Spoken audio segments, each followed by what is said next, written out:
Hello guys, welcome to all of you in this video. स्वागत है आप सभी का इस वीडियो में। और आप जानते हैं कि पाटलिपुत्र यूनिवर्सिटी में जो पीजी एडमिशन है वो पीजी एडमिशन अपने आखिरी स्टेज पे है। और ये जो प्रोसेस है वो बेसिकली आपका स्पोर्ट एडमिशन की जो प्रक्रिया है वो पूरी प्रक्रिया स्पोर्ट एडमिशन की चल रही है। और इसमें भी ये पूरी प्रक्रिया एक दिन बीत चुकी है। स्पोर्ट एडमिशन की प्रक्रिया बेसिकली 12 मार्च से स्टार्ट हुआ और ये प्रक्रिया पूरी चलेगी 14 मार्च तक। मैंने आपको पिछले से कई सारे वीडियोस के जरिए से मैंने आपको इन्फॉर्म भी किया था सारे प्रोसेस के बारे में, फिर भी कई सारे डाउट्स लगे हुए हैं। और क्या कुछ आज पेपर में अपडेट आया रिगार्डिंग द स्पोर्ट एडमिशन।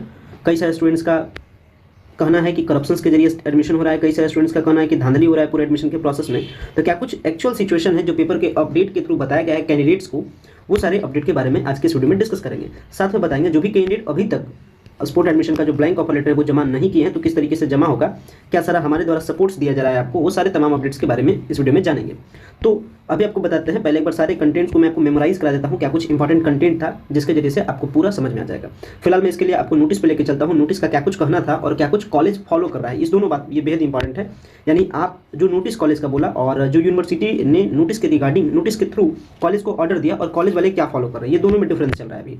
इसे देखने के लिए मैं अभी क्लिक पर क्लिक करता हूँ और क्लिक करने के बाद जो नोटिस है नोटिस को मैं डाउनलोड करता हूँ। नोटिस ओपन होता है, इसमें देखिए बताया जाता है कि रेगुलर या वोकेशनल ब्लीस भी इसमें आता है। एमबीए को छोड़कर ध्यान रखिएगा, ये जो एडमिशन की प्रक्रिया चल रही है इसमें एमबीए कोर्स को आप हटा दीजिएगा। इसमें नामांकन लेने वाले पंजीकृत वैसे छात्र छात्रा हैं जिनका किसी कारणवश नामांकन छूट गया या त्रुटि के कारण रद्द हो गया है। नामांकन छूट गया है उनका तो ब्लैंक ऑफर लेटर आराम से डाउनलोड हो रहा है, लेकिन त्रुटि के कारण रद्द हो गया है, ये सारे कैंडिडेट भी परेशान है। कई सारे कैंडिडेट ने कल इसके रिगार्डिंग हमें कॉल भी किया, लेकिन न चाहते हुए भी या कह सकते हैं चाहते हुए भी किसी भी प्रकार का उनको सपोर्ट नहीं दे पा रहा हूँ। कारण है कि यूनिवर्सिटी इस पे एक्सेस नहीं करी है, यूनिवर्सिटी इस पे ध्यान नहीं दे रही है। एक्चुअली प्रॉब्लम क्या हुआ, प्रॉब्लम समझिए। जो कैंडिडेट पहले एडमिशन ले चुके हैं, एडमिशन लेने के बाद उनका वहाँ ऑलरेडी एडमिटेड शो करता है, इसके कारण से उनका स्पोर्ट एडमिशन के लिए जो ब्लैंक ऑफर लेटर है वो डाउनलोड ही नहीं हो रहा है। जबकि यूनिवर्सिटी अथॉरिटी कहती है कि आप डाउनलोड कर सकते हैं ब्लैंक ऑफर लेटर, जबकि वहाँ दिखाता है ऑलरेडी एडमिटेड। मतलब त्रुटि के कारण रद्द हो गया कॉलेज पर, लेकिन वो पेपर वर्क पे रद्द हो गया, ऑनलाइन पे उनका एडमिशन रद्द नहीं हुआ, जिसके कारण उनको प्रॉब्लम हो रहा है। तो वैसे कई सारे जो भी सारे तमाम कैंडिडेट है वो कॉन्टैक्ट करें और कॉन्टैक्ट करने के बाद उन्हें डीन सर के ऑफिस से जाकर के मिलना होगा ताकि इस प्रॉब्लम को रिसॉल्व किया जाएगा जल्द से जल्द, क्योंकि फिर वो भी स्पोर्ट एडमिशन के प्रोसेस में एडमिशन अपना नहीं ले पाएंगे। तो ध्यान रखिएगा, जिनका भी त्रुटि के कारण रद्द हो गया है और वो ब्लैंक ऑफर लेटर डाउनलोड नहीं कर पा रहा है या ब्लैंक ऑफर लेटर का ऑप्शन नहीं आ रहा है, वो इस प्रोसेस को कंप्लीट करेंगे कि डीन सर से जाकर के लिखित शिकायत देंगे कि कॉलेज इसके रिगार्डिंग कोई एक्शन नहीं ले रही है। अगर डीन एक्शन नहीं लेते हैं देन फिर आप जो वीसी हैं, वाइस चांसलर हैं, उनसे जाकर के मिल सकते हैं, जो कि हैं आर के सिंह सर। आप उनसे जाकर के भी इसके रिगार्डिंग कंप्लेन कर सकते हैं ताकि वो इस पे इंस्टेंट कोई एक्शन ले सकते हैं।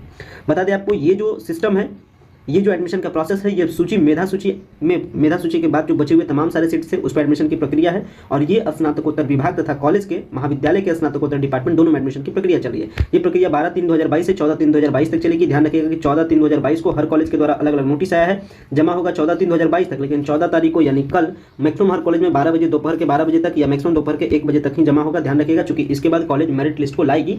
अभी मैं पूरी प्रक्रिया आपको बता देता हूँ, ध्यान रखिएगा। फिलहाल में आप समझ लीजिए कि ब्लैंक ऑफर लेटर आपको हर हालत में कोशिश कीजिएगा कि दोपहर के 12 बजे से पहले आप सबमिट कर दें।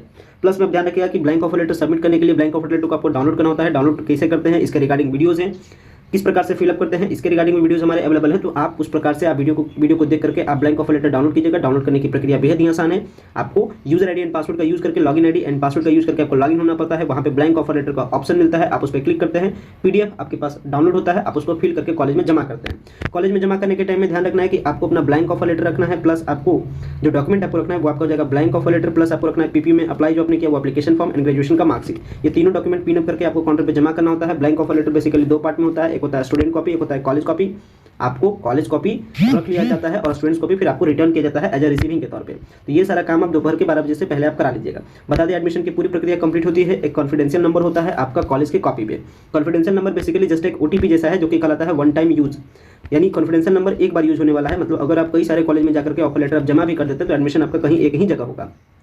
लेटर सपोज आपने जाकर के 3 कॉलेज में जमा किया, 3 कॉलेज में जमा करने के बाद इसमें एक्चुअली क्या होता है, मान लेते हैं कि 3 कॉलेज में ये थर्ड वाला कॉलेज या सेकंड वाला कॉलेज आपका पहले एडमिशन को कंफर्म कर देता है। तो जैसे ही यहाँ एडमिशन आपका कंफर्म हो जाएगा तो ये बाद वाले जो कॉलेजेस है या मान लेते हैं ये बाद में अगर एडमिशन चाहेंगे कंफर्म करने के लिए तो वहाँ दिखाएगा ऑलरेडी एडमिटेड, यानी ओवरऑल कह सकते हैं कि एडमिशन कहीं एक जगह होगा। जमा आप जितना जगह मर्जी है उतना जगह कर सकते हैं, जितना जगह जमा करते हैं उतना ज़्यादा आपके चांसेस होते हैं एडमिशन कंफर्म होने का। तो ये चांसेस यानी प्रोबेबिलिटी चांसेस को अगर आप बढ़ाना चाहते हैं तो आप मैक्सिमम सब्जेक्ट में जमा, मतलब जिस सब्जेक्ट के लिए आप एलिजिबल है उसमें जमा कीजिए और जितना ज़्यादा से ज़्यादा कॉलेज में जहाँ जहाँ आपको सीट दिखता है वहाँ जाकर के जमा कीजिए। जमा करने के टाइम में ये प्रॉपर ध्यान रखिएगा कि सीट का स्टेटस देखकर ही जमा कीजिए। जहाँ कम सीट है वहाँ पे कह सकते हैं कि डिमांड ऑफ सीट बहुत ज़्यादा है, यानी आपके चांसेस कम हो जाएंगे। तो जहाँ सीट ज़्यादा रहे वहाँ कीजिए। और एक बात का प्रॉपर ध्यान रखिए कि अगर आपको सेशन गैप होने से बचाना है तो सेशन गैप होने के लिए सेशन गैप होने से अगर आपको बचाना है तो कॉलेज मैटर नहीं करना चाहिए। जो भी कॉलेज में अगर आपको लगता है कि जैसे कुछ कॉलेजेस दूर के हैं, कुछ कॉलेजेस में क्लासेस वगैरह नहीं चलते हैं, जैसे मैं एग्जांपल देता हूं RLSY कॉलेज बख्तियारपुर है, यहाँ पे सीट अभी हर कोर्स में लगभग ऑन एन एवरेज 30 सीट के आसपास हर कोर्स में है। तो यहाँ पे आपके एडमिशन होने के चांसेस ज़्यादा हैं। क्लासेस वगैरह उतना नहीं चलते हैं। क्लासेस पटना के कुछ फेमस कॉलेजेस में चलते हैं रेगुलर वे में, बाकी तमाम सारे कॉलेजेस में क्लासेस नहीं चलते हैं। तो इस बात का ध्यान रखिएगा। अगर एडमिशन थोड़ा सा दूर भी होता है लेकिन अगर आपका सेशन गैप होता है तो वो भी आपके लिए एक बेनिफिशियल डील होगा। तो आप इस डील से चूके ना और अपना एडमिशन ले लें। ध्यान रखिएगा, एडमिशन लेने के बाद जब ऑलरेडी एडमिटेड दिखाता है तो आपका हर हालत में एडमिशन वैलिडेट करना कॉलेज का काम है 15/3/2022 को शाम के 5 बजे तक। तो आपको चेक करते रहना है कि एडमिशन आपका वैलिडेट हुआ है या अभी तक नहीं हुआ है। आपके पास पहले मैसेज आएगा, जैसे ही आपने ब्लैंक ऑफर लेटर कल जमा किया, ब्लैंक ऑफर लेटर जमा करने के बाद बेसिकली एक मैसेज आएगा, या मैसेज नहीं आता है तो इसका मतलब है कि वो कॉलेज मेरिट लिस्ट बनाएगी। तो मेरिट लिस्ट उसके नोटिस बोर्ड पर चिपका दिया जाएगा। आपको मेरिट लिस्ट में देखना है कि आपका नाम है कि नहीं। आपका नाम है तो फिर आगे आपको एडमिशन की प्रक्रिया पूरी करनी है। एडमिशन की प्रक्रिया पूरी तरीके से उस कॉलेज के वेबसाइट पर ऑनलाइन कंप्लीट होगा। तो ध्यान रखिएगा, AN कॉलेज में अगर मान लेते हैं आपने जमा किया है, AN कॉलेज में जमा करने के बाद आपको पता चल गया कि मेरिट लिस्ट में आपका नाम है, तो फिर आप AN कॉलेज के वेबसाइट पर जाकर के एडमिशन के तमाम सारे प्रोसेस को कंप्लीट कीजिएगा। इसी तरीके से COC के लिए, इसी तरीके से RLSY के लिए, इसी के लिए सब कॉलेज के लिए इसी तरीके से होगा, ध्यान रखिएगा। और कुछ कॉलेज में जैसे कॉलेज ऑफ कॉमर्स होगा, मान लेते हैं कि सीट 5 है तो वो क्या करेंगे, मेरिट लिस्ट नहीं बनाएगी। 5 कैंडिडेट के लिए मेरिट लिस्ट बनाने की जरूरत नहीं, वो सिंपली क्या कर देगी, जो 5 कैंडिडेट का सिलेक्शन हुआ है उनके मोबाइल पे मैसेज चल जाएगा, योर एडमिशन इज कंफर्म। बाकी का मैसेज नहीं गया, इसका मतलब है उनका एडमिशन कंफर्म नहीं होता है, उनका एडमिशन नहीं होगा। तो इस तरीके से प्रोसेस को आगे वाले टाइम में, यानी 14 कल है तो दोपहर 12 बजे के बाद ये तमाम सारे मैसेज जाना स्टार्ट हो जाएगा। अभी सीटों में कुछ कमी हुई है नहीं कह सकते हैं, एक आध दो सीट पर एडमिशन हर जगह हुआ है। कैसे हुआ है वो मैं अभी आपको दिखाता हूँ। MBA कोर्स में ध्यान रखिएगा, MBA कोर्स वालों के लिए प्रोसीजर नहीं है, मैं बार बार बता रहा हूँ, इस बात पर प्रॉपर आप केयर कीजिएगा। अभी मैंने आपको बार बार बताया ये भी बात कि आपको सीट का स्टेटस देखकर ही सारा काम करना है। तो सीट का स्टेटस आपको प्रॉपर्ली देखने के लिए आना चाहिए। ये जो सीट अवेलेबिलिटी का सेक्शन है आपको इसको यूज करना है, और सीट अवेलेबिलिटी सेक्शन का यूज करके आपको जो भी कोर्स में सीट देखना रहे वो देख सकते हैं। और जमा भी कीजिएगा थोड़ा सा सोच समझकर, जो मैंने भी बताया आपको कि कहाँ आपको जमा करना चाहिए, कहाँ आपके लिए बेनिफिशियल है। मान लेते हैं MA ज्योग्राफी का हम लोग फाइंड आउट करते हैं। MA ज्योग्राफी में देख सकते हैं पटना में प्रॉपर 2 जगह ये कोर्स अवेलेबल है। एक तो AN कॉलेज में जिसमें ऑलरेडी 2 सीट है, और एक RLSY कॉलेज बख्तियारपुर में जिसमें 7 सीट है। तो इस तरीके से आप समझ सकते हैं कि कहाँ डिमांड ज़्यादा है, यानी AN कॉलेज में डिमांड ज़्यादा है यानी आपके चांसेस कम है, RLSY कॉलेज में डिमांड कम है यानी आपके चांसेस ज़्यादा है। इस तरीके से आप प्रेडिक्शन को क्रिएट कीजिएगा कि कहाँ आपका चांसेस ज़्यादा है, कहाँ आपका एडमिशन सिंपली वे में हो सकता है। ये जो तमाम सारा कंटेंट है इसके बारे में हमने डिस्कस किया। अब मैं आपको बताता हूँ पेपर का अपडेट। पेपर वाले क्या कर रहे हैं रिगार्डिंग द स्पोर्ट एडमिशन, यानी क्या कुछ अपडेट उनके पास आया है कि एडमिशन की प्रक्रिया किस तरीके से चल रही है।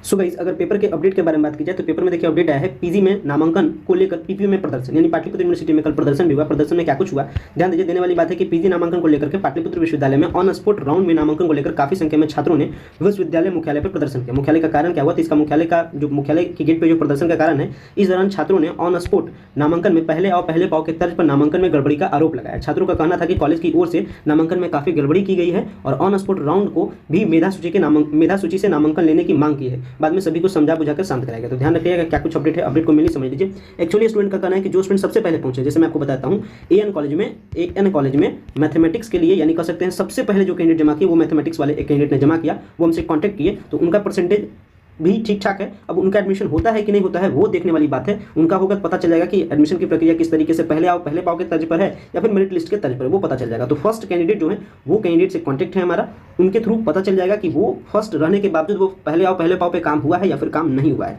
उम्मीद है कि हर कॉलेज में लगभग मेरिट लिस्ट की प्रक्रिया को अपनाई जाएगी, क्योंकि पहले पाव के तर्ज पर अगर ये प्रोसीजर को अपनाया जाए तो कई सारे जो ब्लैंक ऑफर लेटर है वो ऊपर नीचे भी हो गए होंगे, जिसके कारण से कई सारा प्रॉब्लम हुआ होगा।